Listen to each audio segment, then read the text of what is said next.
Yo, what is good, my anime faithful? What is good, yo? JoJo this week, man. I think this is one of the most brutal ways that they pretty much just killed off a character who pretty much didn't even get a backstory told. This is one of the more quicker worked characters I have seen. Even though he did do a lot of work this week's episode, um, he really didn't get the full on like decent treatment as like the shrinking guy did. Um, which I think the shrinking guy only got that treatment simply because he was the one to branch us out to other characters, and this character just happens to be one of them. So it does make a little bit of sense why he didn't get like um, necessarily like his portion of the story and stuff like that because we all kind of got their general like disgust at what the boss or what was ordered to be done um, to their friend who got sent in. So I think it's kind of obvious at that point to take it all in and be like, oh, excuse me, just be like, oh, I think everybody feels pretty hurt and betrayed by the mafia after, maybe they were doing like bad things in the sense of going against their own like leader. So it's like, what did you expect to happen after you were caught and found out to be looking into doing things on your own accord. Like, what did you expect to happen? And when you look at it like that, you think they're pretty dumb for even like getting like emotional or anything like that. So I think more of in their character's line of work, they're just like this. Like they're just disgusting people. Regardless, I mean, you got to remember that this is the same people that when we learned about them and what they were doing, um, people in their own organization were against it, you know. So when you take that into consideration, it's a little bit more obvious to know that there are some very trashy people in this group, but at the same time, there's some people that probably aren't as bad, like the group that we're with. Mainly the leader, because I mean he doesn't seemingly get into anything unnecessary unless that's something he wants to deal with. So I respect that aspect of his character, but when we see this episode and we see just what's possible for some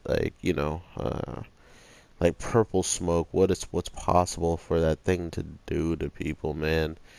Ugh, like that sucks to just get like have a virus straight up instant like kill you. Like you don't even really have a chance against that thing.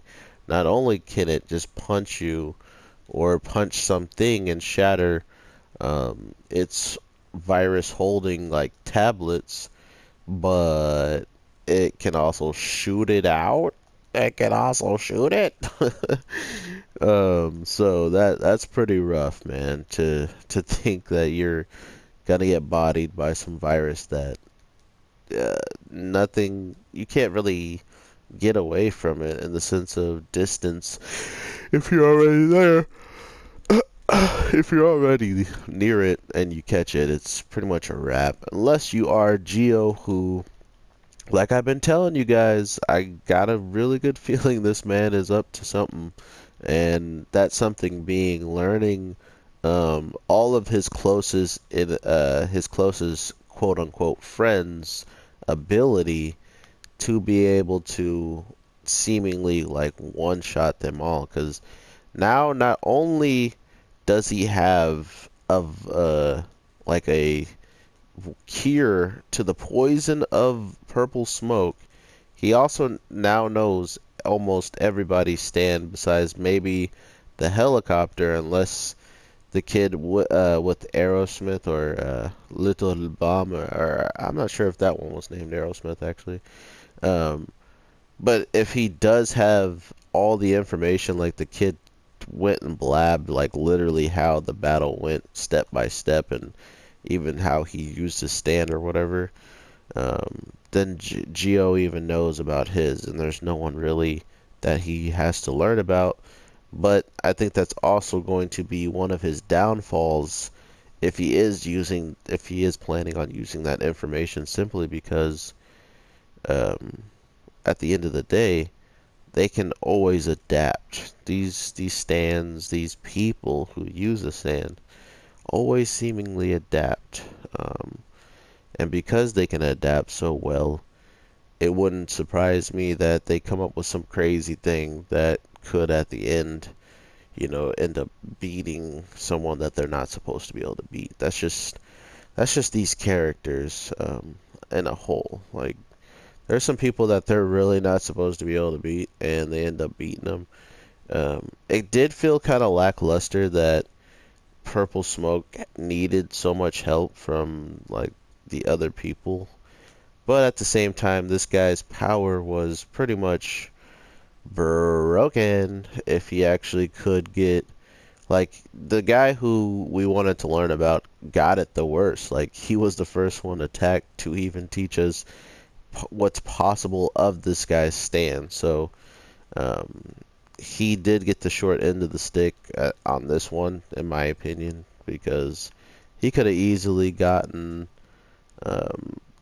attacked last and had to figure it all out after, they got messed up and stuff. But no, he literally was the main target at the start of the episode. So it kind of played on, hey, if you are targeted by these guys, they will jack you up.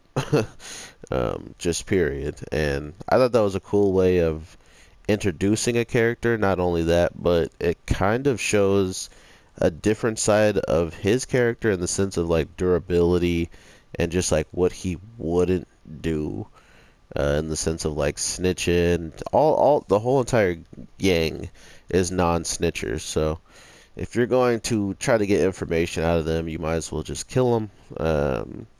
I mean, that's what we've learned. Not every villain's gonna know that, so they're probably gonna try to push that card. But one of the other things that I wanted to touch on that maybe not a lot of people either didn't see, or maybe just if you don't want to be spoiled, because I'm guessing they're gonna touch more upon it next week's episode. But the man who pretty much gets bodied this week was the man who gave them like the mission to protect the daughter. And if I remember correctly, um, I could have sworn they gave him, the all the jewelry and stuff like that, and so he should have been taking the jewelry out, to get his money, or to like just get money in general. But when we see him, he's at a train station kind of nearby where, well, I guess I can't say nearby. It just feels like it would be closer than further, seeing how their team knows, the whole entire team seemingly knows about the daughter and who is watching them thanks to the shrinking guy. So why would the leader go far away from that area, leaving his team just to do it themselves when he could also be there?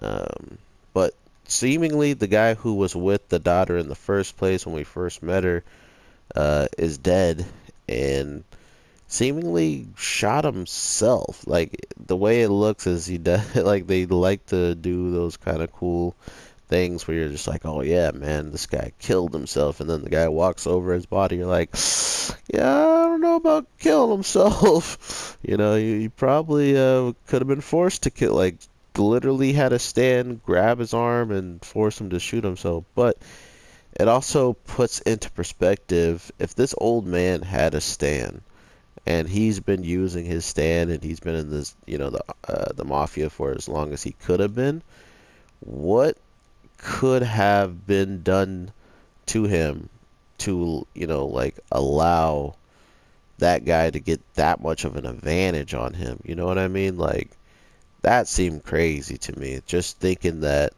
um, this guy, the leader of the group, was capable of taking out someone who maybe has the most experience out of everybody, uh, being a stand user. I mean, sure, he might not have had the most powerful stand, seeing how he was carrying a dang pistol on him. Um, but to just assume that he didn't have a stand seems more unlikely for his character when, people seemingly are getting tested by just random dudes in the gang. Why wouldn't the boss have that same idea of creating stand users to be the higher ups, So, really, really interesting episode of JoJo. I did not expect JoJo, like Geo and all these guys to really play that big of a part because I was expecting Purple Smoke to do like, or at least, be most of the episode, but I'm not really mad with how they went because I think this was really cool way to show us, like, even with them being in a dysfunctional trust like space, they still have very good teamwork when it comes down to actually just following through with what they believe they should do at the moment. Seemingly works very well for them, and I like that aspect, um, that these shows usually, keep bringing to the table. Like, I never know what I'm gonna get with this show, and I think that's what makes me so much happier to watch it than, like some shows that I can like see it all happening. I'm like, okay, this is gonna happen, and if it doesn't, there might be a little bit of a shocking twist. But at the end of the day, I did not expect like any of this stuff to happen, and that usually happens in every JoJo episode. And that's where my respect comes so heavily for this series. Once you see some of the things that these characters can do, or some of the things that they pull off, they kind of leave you in a state of, wow, that was pretty bizarre. And to be able to do that every single episode, I think that is something very special. But not only that, we see uh, we see how like crazy some of these cast members are and what they're willing to do at the break. Like just at the hair's moment, this man removed his hand and sent it all the way to our boy just so he could understand that A, he's in danger, and here's the key. Now get the heck out of here, because that's his whole persona throughout this whole episode is the mission is more important than we will ever be. So please follow the mission. And what does our boy do after getting the key? He stays and fights because with all three of them being there, they had a way better go. With that, my anime people, I am going to call it relatively early on this one. It was a pretty straightforward episode. A lot of punching in the face, diseases being passed, and pathogens for the disease being made.